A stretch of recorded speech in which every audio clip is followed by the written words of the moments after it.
pessoal, bom dia. Agora sim. Todos muito bem-vindos. Hoje a gente vai receber aqui a Elaine e a Tatiane, que são do serviço social aqui do nosso instituto. Elas nos ajudam tanto aí no dia a dia com os nossos pacientes e também com a articulação com a rede, com os outros serviços. Então, hoje elas vão trazer um pouquinho de um caso que teve uma atuação no ambulatório infanto-juvenil. Muito obrigada pela presença. Gente, bom dia. Sou Elaine, estou como coordenadora da equipe de serviço social. E hoje a Tatiane, que é a nossa assistente social que atende no ambulatório infanto-juvenil, vai estar trazendo a apresentação de um caso que a gente considerou de sucesso. Isso foi um caso que a gente precisou de uma grande articulação com a rede, e em todos os passos, a articulação, o resultado foi positivo. Salientando que a nossa atuação no ambulatório infanto-juvenil, ela começou há poucos meses.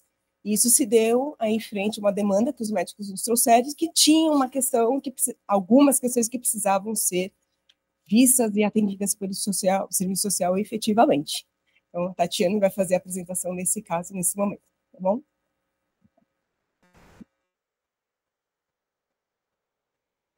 Bom dia. Então, eu sou Tatiane, atuo aí do lado AD, né?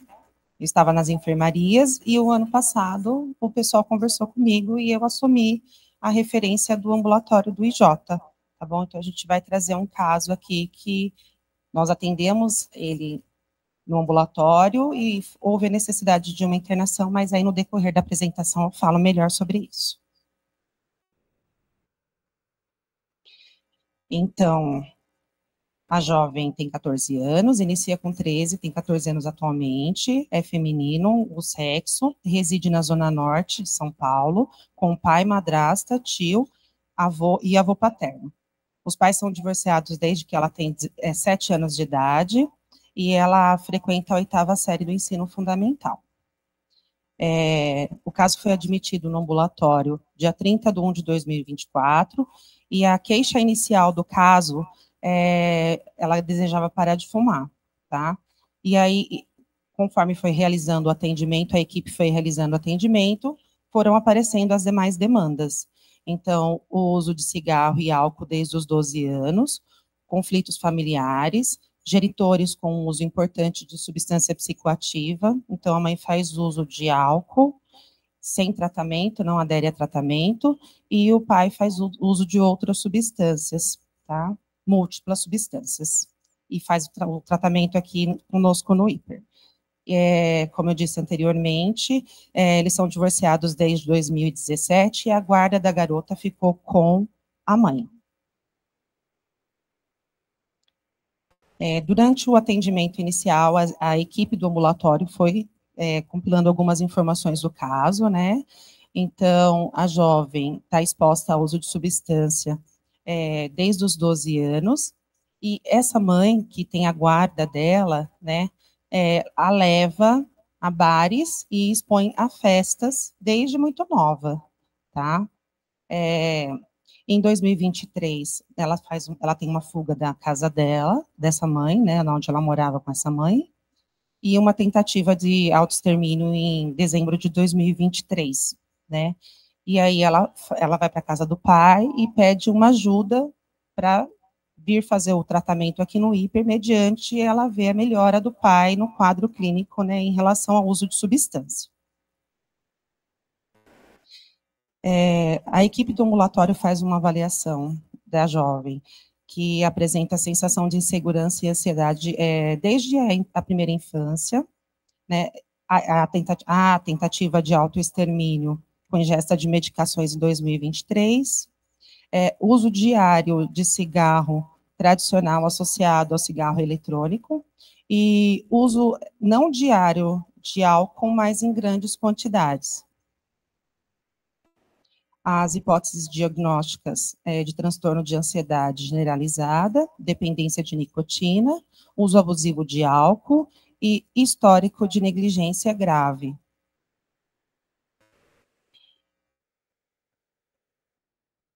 E a evolução do quadro, né, inicialmente ela tem uma boa adesão no PTS, mas aí, mediante alguns conflitos, há uma piora no quadro, tá? Ela comete outra tentativa, né, de suicídio em 2024, em junho de 2024, após um suicídio, né, do primo e o falecimento do avô, que tinha câncer, né, ela que fazia os cuidados desse avô no momento que ela estava residindo com esse pai, né, e aí quando ele falece, ela tem aí, né, alguns conflitos internos e tenta novamente o suicídio. A partir desse momento, ela tem uma piora do quadro dela, aqui, no acompanhamento e no tratamento aqui no hiper, e ela começa a fazer adesão do uso de outras substâncias, né, cocaína, lança-perfumes, outras drogas sintéticas, maconha, né, e em setembro de 2024, ela evade da casa desse pai, né, e aí ele vem pedir ajuda, vai pedir ajuda em outros serviços, né, porque ele não sabe como lidar com essa situação. A partir desse momento, quando o serviço social assume a referência mesmo dentro do ambulatório, né, e aí começa a fazer o acompanhamento de diversos casos, e esse daí é um deles, tá? Assim que a Júlia chega para um atendimento, ela já está evadida, mas ela frequenta a casa desse pai, né, um dos lugares que ela gosta muito de ficar é numa praça, bem próxima da casa desse pai, tá? E aí, em um momento, ele consegue trazê-la para o atendimento novamente, tá? E aí é feito um atendimento individual da mesma, e aí ela traz que ela está residindo provisoriamente com 4 amigos, alguns maiores e outra menor, dentro dessa mesma residência. Ela mantém um padrão de uso de múltiplas substâncias e fica exposta a situações de risco, né, pelo contato sexual com outras pessoas.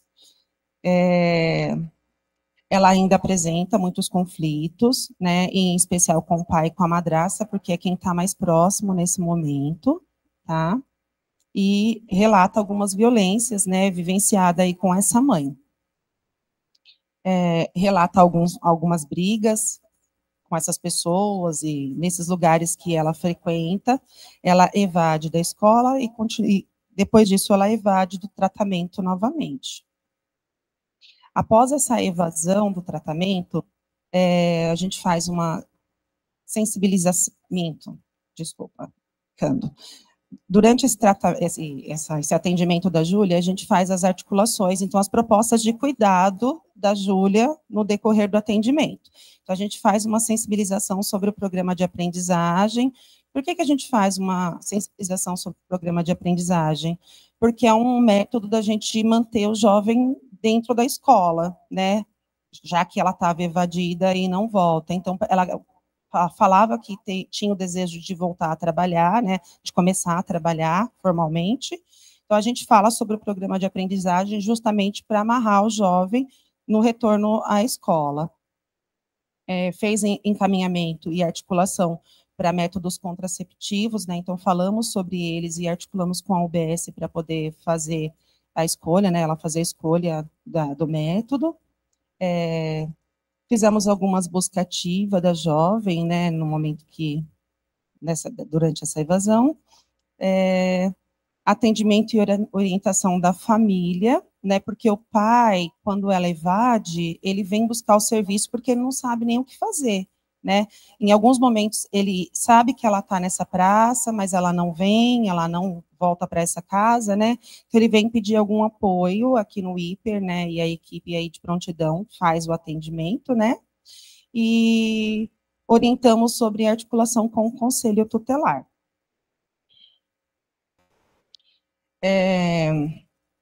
Então, apesar dessas articulações todas e dessa fala com esse genitor, né, porque a mãe ela não comparece no serviço em momento algum, tá? Sempre é o pai que traz a garota ao tratamento, tá?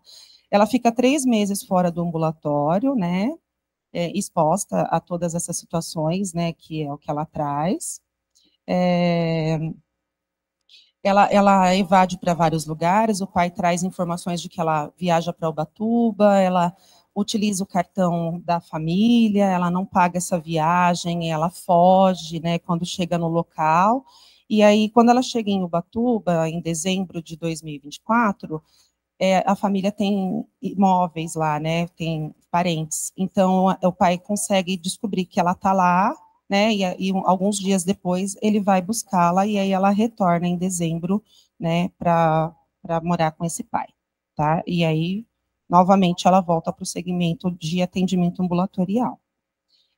No início de janeiro de 2024, de 25, desse ano, ela volta para o atendimento, então ela apresenta o uso de cigarro, bastante cigarro, uma quantidade bem grande, e múltiplas substâncias, tá? Aí ela traz a informação de que ela foi expulsa da escola, ela tinha retornado, mas ela foi expulsa, né? Ela levou o entorpecente para dentro da escola, né? E aí ela dos conflitos que ela teve, né, familiares durante esse período que ela não estava na residência, tá?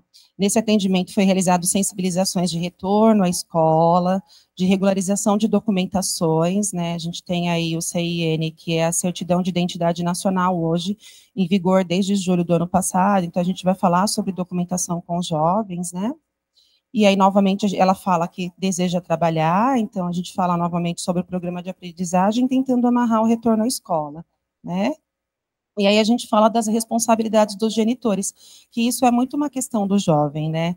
Então, ela quer liberdade, ela quer estar na rua, mas ela é uma jovem de 14 anos, né? Então, a gente traz aí um artigo do ECA, que é o 22, né? Que fala que incumbe aos pais o dever de sustento, guarda e educação.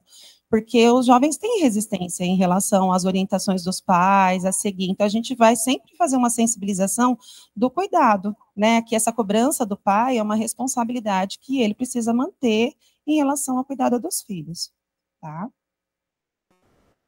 E aí, dia 21 de 1 de 2025, ela retorna para um novo atendimento, né?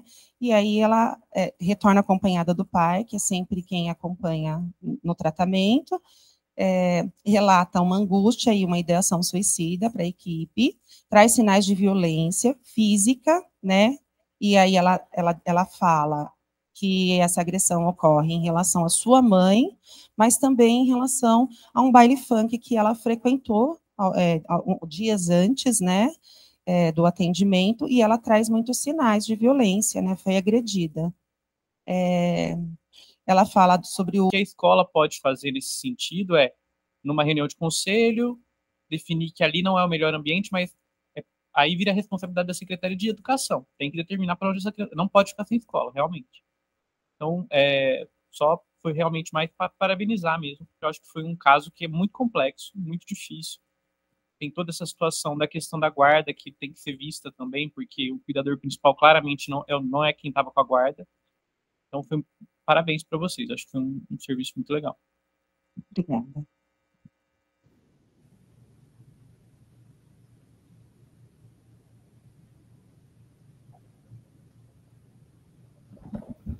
Bom, antes de mais nada, obrigado pela parceria, por toda a ajuda na condução dos casos, da rotina e também pela apresentação, assim, né? A gente vinha discutindo essa apresentação há alguns dias, né? E de ontem para hoje eu fiquei pensando que, assim, apesar dessa apresentação ela culminar com uma internação, acho que é só deixar claro assim que não é que a gente entende que esse é o que seria previsto, que esse caso evoluiu por causa disso, muito menos que é o que é preconizado e previsto, que a gente tem essa enfermaria agora, só para deixar isso bem claro, assim, né? Mas acho que desse caso é interessante, assim, porque quando o André pergunta dessa questão da escola, acho que é só deixar claro que esses casos que são muito graves, que vêm parar justamente até num ponto de extremo risco social, de vida, psíquico, clínico, é que é um desfecho realmente de múltiplas falhas de todos os mecanismos de segurança. Então, assim, quando você pergunta, mas o que foi feito? Não é a primeira vez que a escola já tinha essa queixa. Não só enquanto estava aqui, né, mas assim, quantos adolescentes eles não têm várias janelas de intervenção, que poderia ter sido feito algo antes de expulsar alguma coisa, que o conselho tutelar, que a vizinha, que a igreja, que a assistente social, que a UBS, que o médico, sei lá. Então, quando chega nesse ponto, realmente uma falha generalizada, assim, familiar, social, de saúde, né? E acho que é isso, né? Assim, chega numa gravidade de uma necessidade dessas, não é difícil para a gente separar o quanto que é uma gravidade clínica e uma gravidade social, na verdade. Então, à medida que a gente já vinha num processo de pedir avaliações pontuais, a verdade, assim, independente da medicação, do atendimento, da adesão, a gente fica ligando para os pacientes, não tem como manejar, não tem como tratar esse quadro simplesmente como um quadro clínico psiquiátrico, assim, né, assim, essa apresentação de só a Tati está em cima, acho que é quase para provar que dá para discutir quase que só socialmente os casos que a gente atende, né. Então, obrigado de novo, e é isso, assim, às vezes a gente não precisa de muitos mecanismos de segurança para evitar uma internação, a gente precisa que algum funcione, pode ser o vizinho, pode ser o técnico de futebol, pode ser assistente social que tem um bom vínculo com os pacientes, pode ser, às vezes, o pai que veio tratar, por acaso, e deu uma resposta muito boa, e isso gerou uma janela de intervenção, que veio, que quis trazer a filha, independente da forma de encaminhamento, e veio. Então, são casos muito graves, mas acho que não precisa dar tudo certo. Alguma coisa dá certo, e nesse caso tem ajudado bastante mesmo. Parabéns. Obrigada. Acho que uma informação importante do posterior do caso da jovem é que ela colocou o Implanon, né? Então, a equipe, o ano passado, fez várias solicitações em encaminhamento e articulação, ela teve dificuldade de acesso, não foi, né? Mas ela voltou depois e ela fez, introduziu o método contraceptivo, né? Então, está com o Implanon. Tá? Acho que aqui é só para compartilhar um pouco mais com vocês sobre o público atual, né, atendido pelo ambulatório. A gente tem 22 jovens, sendo 4 meninas, né, e 18 meninos. Desses casos, 7 casos são judicializados, tá? Estão judicializados, então, o judiciário acompanha aí as ações que são feitas. 4 casos de medida socioeducativa, só compartilhando um pouco para quem não acompanha aí, são os meninos que estão em regime aberto, né, em cumprimento da medida em meio aberto e acompanhado aí pelo pelo Centro de Referência de Assistência Social do território deles, tá? Junto com a equipe da medida socioeducativa, que vai construir articulações de território, inserção na escola, outros meios, né, de encaminhamento para esse jovem. 2 jovens da Fundação Casa em regime fechado, que trazem esses jovens aqui para o tratamento, né?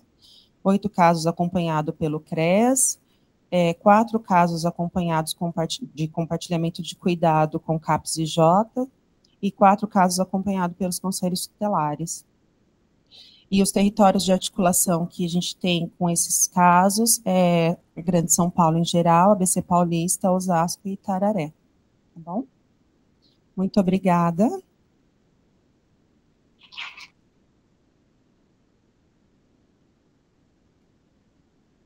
Eu queria só fazer mais uma pergunta. Desculpa, eu cheguei um pouquinho atrasado. Quando você falou do método contraceptivo, porque ela tinha relações sexuais com frequência e desprotegidas? Isso, ela se coloca em risco quando ela sai mesmo da casa desse pai e ela vai morar com outras pessoas, então ela vai para várias casas e quando ela chega para um atendimento, ela está morando com alguns homens, né, porque são homens com mais de 18 anos, né, e com uma garota que também é menor, e aí ela não verbaliza, mas tem relação sexual, e até nos momentos que está aí na balada, tudo, ela tem relação sexual. A gente faz várias vezes a orientação, encaminhamento e a sensibilização da jovem em relação a métodos contraceptivos, né, e quais locais que ela vai buscar, tudo, mas não há uma aderência da jovem em relação a isso. Aí, quando ela vem para a internação, a gente novamente retoma, né, as orientações e sensibilização de cuidado, e aí, quando ela volta para o atendimento posterior, ela já fez a inserção do método. Eu até perguntaria para o Pedro. Pedro, você acha que ela é uma candidata a PrEP, por exemplo?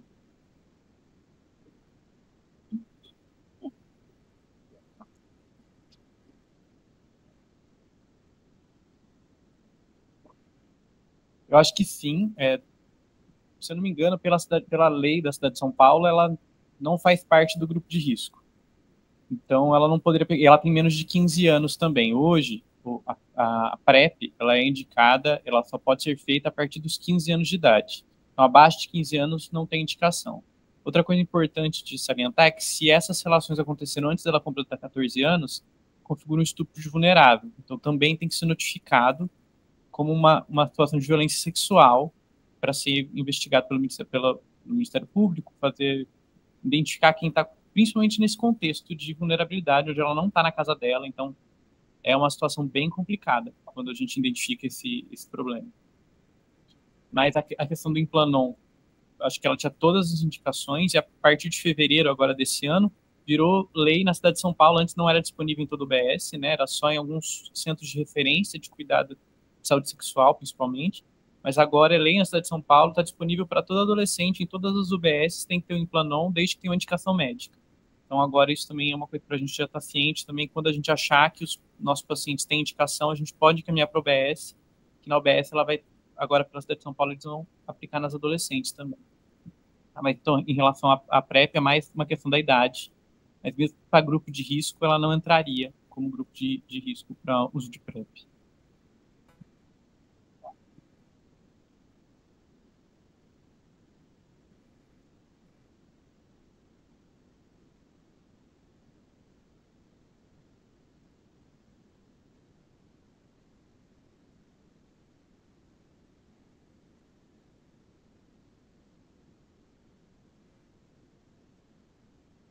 Primeiro, parabéns, a gente sabe todas as dificuldades nesses casos, principalmente por demandas sociais complexas, né?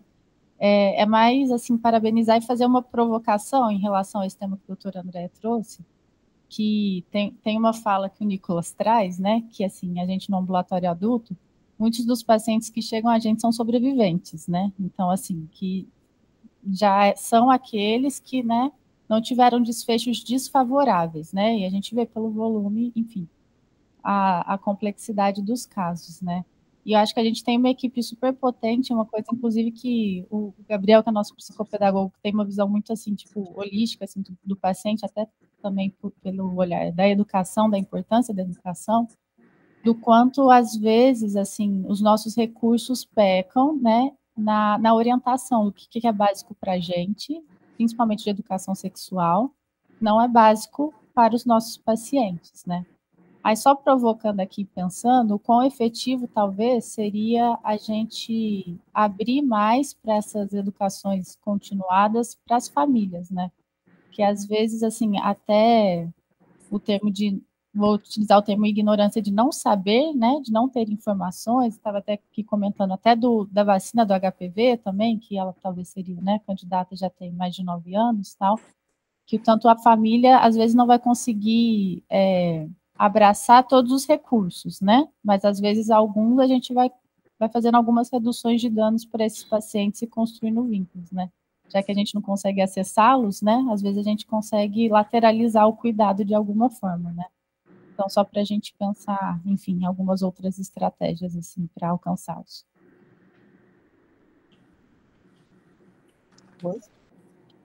Não, acho legal, importante mesmo a gente incluir essa fala e dialogar mesmo para ter outras estratégias também de pensamento e cuidado. Estava comentando que a pergunta do professor André ela foi provocativa mesmo, né, nesse sentido, porque abre uma discussão relacionada a como que a gente, enquanto sociedade, encara o que é educação, né, e qual que é o processo de educação que a gente está compondo, né. Se é um processo formativo, do ponto de vista, a escola vai ter apenas uma única abordagem que privilegia uma única forma de aprendizado, ou vai ser uma abordagem mais inclusiva que inclui pessoas diferentes, crianças diferentes que têm formas de aprender que também são diferentes e tudo mais, e que têm contextos também que são diferentes, né? Ou se é uma formação uniforme e punitivista, onde a pessoa que não se adequa, ela passa por um processo de expulsão, né, de jubilamento. E quando a gente tem uma lei que se propõe a ser diferente, mas a implementação dessa lei ainda enfrenta barreiras que é a realidade se impondo, né? A gente, por exemplo, quando a gente fala de atenção primária, tem muita dificuldade em abordar questões de neurodivergência. A gente tem uma quantidade grande de crianças que, de fato, têm necessidades e que a gente, enquanto serviços de saúde, ou até mesmo os equipamentos da assistência social, precisam estar disponíveis para poder fortalecer esse desenvolvimento, mas muitas vezes é uma criança que é agitada demais, é uma criança que é violenta demais, porque vem de um contexto XPTO, porque não se alimentou adequadamente e a escola não consegue dar conta de flexibilizar essas formas de aprendizado, né? E aí entra também, quando a gente fala de integração, a gente está falando dessa articulação entre equipamentos diferentes, mas até mesmo internamente, como que a gente pode auxiliar, né, ou então fomentar essa capacitação desses diferentes equipamentos para poder atender diferentes perfis de demandas que se apresentam, né? E só um adendo com relação à fala do Pedro quanto à notificação. A notificação ela é compulsória, não é opcional, né? Para toda e qualquer forma de violência. Agora sim, a notificação é um paradigma que não é individual, é um paradigma coletivo. A notificação nunca é para a gente investigar um caso específico. A notificação não vai para o Ministério Público, não vai para a polícia. Não, a notificação vai para a Secretaria de Saúde, para que o conjunto de dados auxilie na tomada de decisão. Então, é muito importante a gente bater nessa tecla, porque toda vez que a gente vai notificar, gera uma preocupação, muitas vezes, da pessoa que está sendo notificada, então na família, no sentido de, será que isso vai gerar uma investigação? Será que isso vai me deixar em risco no território, né, por exemplo? Então, é importante que a gente saiba que notificação é para a saúde, é para tomada de decisão coletiva, não é individual. Individual aí é boletim de ocorrência. Mais alguém? Eu vou fazer uma provocação, já que o Daniel... Mais uma provocação. Essa questão da neurodivergência, assim, né, que existe essa discussão, o autismo tem uma prevalência de 2%, o DH de 5%, mas eu vou puxar umas estatísticas do PENSE, né, que foi um estudo que ele avaliou as crianças no Brasil, os adolescentes no Brasil inteiro, com uma prevalência de várias coisas, né. Então, a prevalência do uso de camisinha é 60%. Só voltando assim, como a gente lida, são janelas de intervenção que talvez a gente devesse pensar mais formalmente essa questão de contracepção, né? Não só para os adolescentes, mas talvez no instituto como um todo, né? Se todos os ambulatórios forem parar para contar quantos pacientes têm comportamento sexual de risco. E até a questão dos substâncias, assim, que tem uma prevalência de 60% de uso de álcool, 13% de uso de cigarro. No geral, de 12% de substâncias no último mês. Assim. Então, a gente sempre vive esse dilema no ambulatório, assim, onde estão esses casos? Não, é uma prevalência muito mais alta do que a questão dos neurodivergentes, uma questão importantíssima.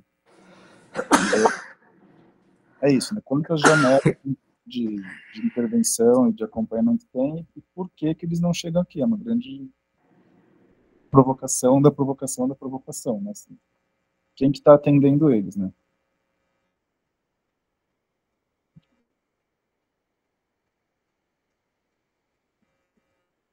Oi, Tatiane. Oi. Eu aqui. Oi. Parabéns pela apresentação do caso, Obrigada. em primeiro lugar. Uma questão, até aproveitando esse slide que você deixou projetado, a gente está vendo que tem pacientes que vêm de territórios muito além do que a princípio estaria dentro da nossa própria, do nosso próprio território, né, de atenção, e a gente entende que sim, esses casos que vêm, acho que já num grau talvez bem agudo, né, a gente não tem como fechar os olhos, a gente acaba atendendo mesmo não estando no território original, né, de atendimento do Instituto.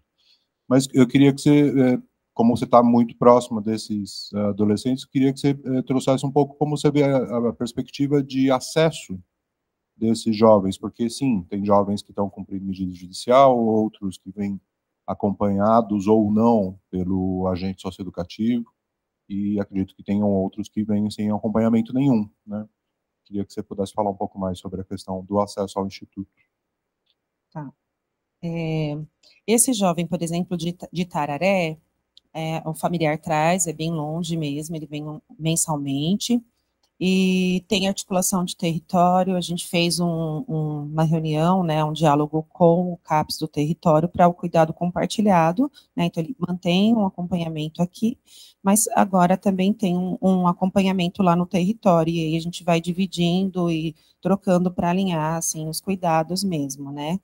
Agora ele começou a trabalhar, então ele está dentro de um programa de aprendizagem lá no território, na própria prefeitura, né, e aí possivelmente a gente acaba que ele vai se afastando um pouco mais do hiper e continua com o acompanhamento no território que é mais próximo e vai conseguir oferecer algo mais rápido, né, e ele não se ausentar no trabalho, tá?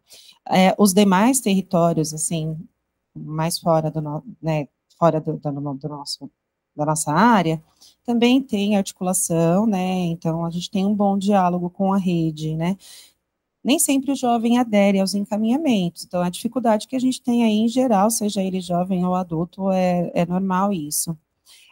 Os meninos os jovens que vêm de medida socioeducativa, em meio aberto, familiares, está acompanhado com familiares, os casos que a gente tem atendimento aqui, tá?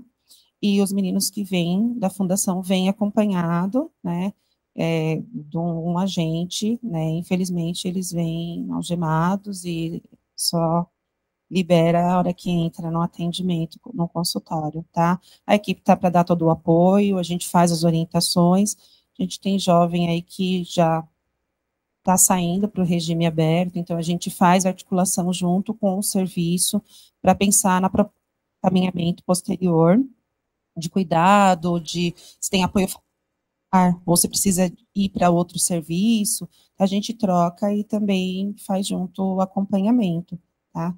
Casos de CRES é um pouco mais complexo, porque é um serviço da assistência social, né?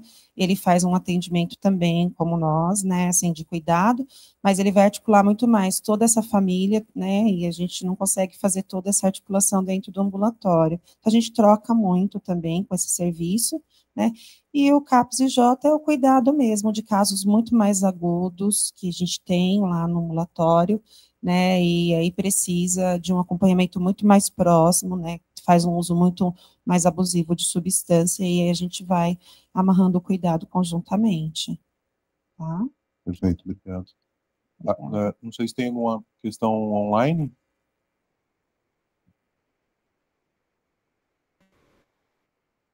Torre? Acho que não, né?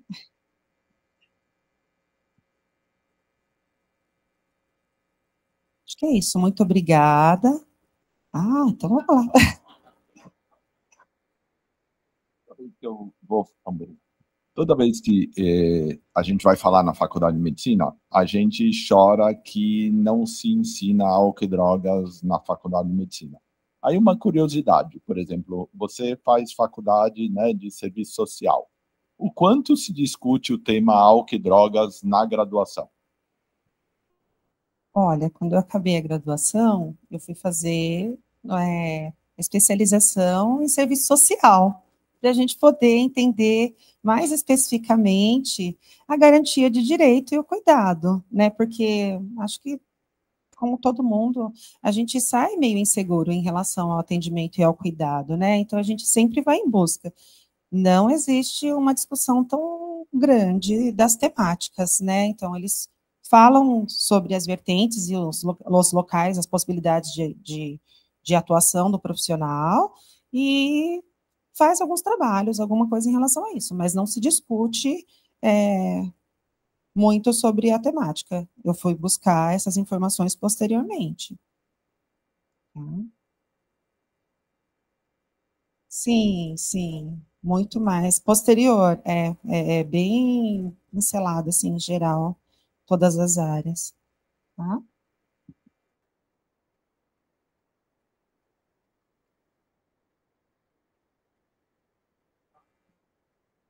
De adulto, muito menos de adolescente. E o que a gente acaba vendo na prática é que numa situação dessa, o que costuma acontecer é privação de direitos mesmo. Você não viu o que aconteceu com essa menina? Ela foi tirada da escola, que é um direito fundamental da criança. Então, saber conhecer os direitos fundamentais e a obrigação do Estado, não só do Estado, como de toda a população, de garantir que esse direito chegue até a criança, é muito importante. Então, por isso que eu acho que foi muito legal o que foi feito aqui com ela. Porque, além de ser tratada a questão da doença psiquiátrica, que é a dependência química, também tem a questão de toda a vulnerabilidade social que ela estava exposta, tanto na situação de violência dentro da família, da violência sexual, da privação da escola. Então, foi tudo abordado de uma maneira muito sistêmica. Então, isso é muito interessante. Eu acho que é o bonito do tratamento da criança e do adolescente. Então, parabéns de novo para a equipe, foi muito legal. Obrigada.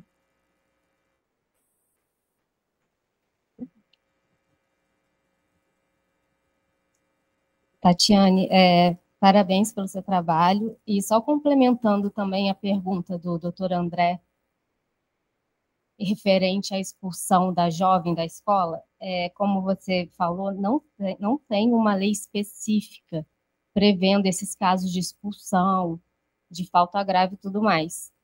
Na educação básica, a gente tem a LDB, que é a Lei de Diretrizes Básicas da Educação Nacional, não tem previsão, e só que a escola, tanto pública quanto particular, ela pode aplicar sanções administrativas desde que esteja prevista no regimento interno da escola.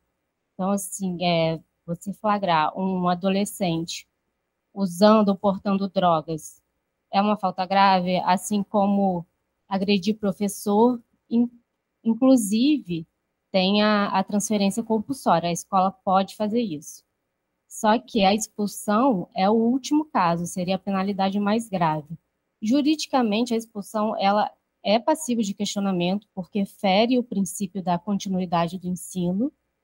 Então, ao meu ver, é um processo rigoroso, a escola também tem que comprovar, mas antes de aplicar a última penalidade, né, a mais grave de todas, que é a expulsão, tem que existir todo um processo, um procedimento, apuração e também um olhar integrando a família e os órgãos competentes para que esse adolescente, esse jovem, ele não seja desamparado e não seja privado de um direito fundamental, como o doutor Pedro falou, que é o ensino, garantido pelo Estatuto da Criança e do Adolescente e pela Constituição Federal também.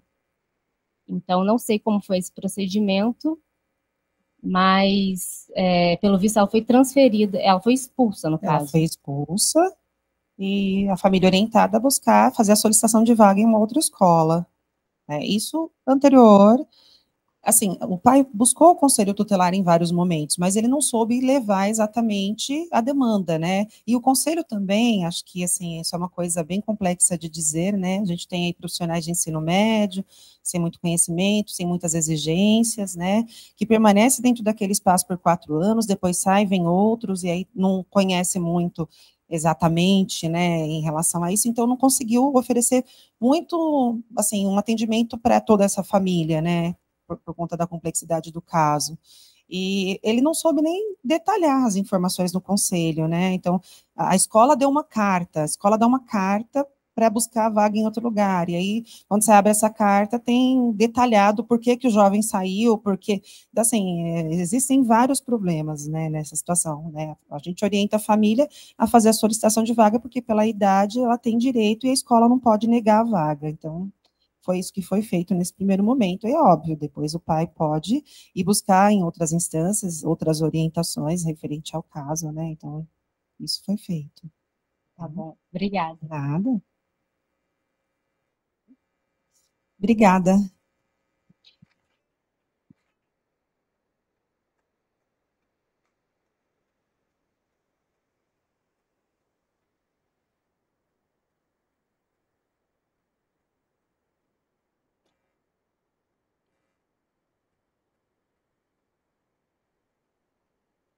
Só uma frase, eu consigo continuar.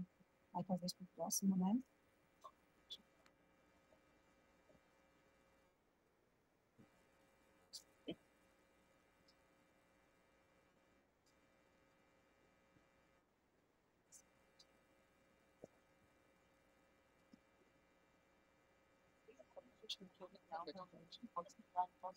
A gente está entrando no processo.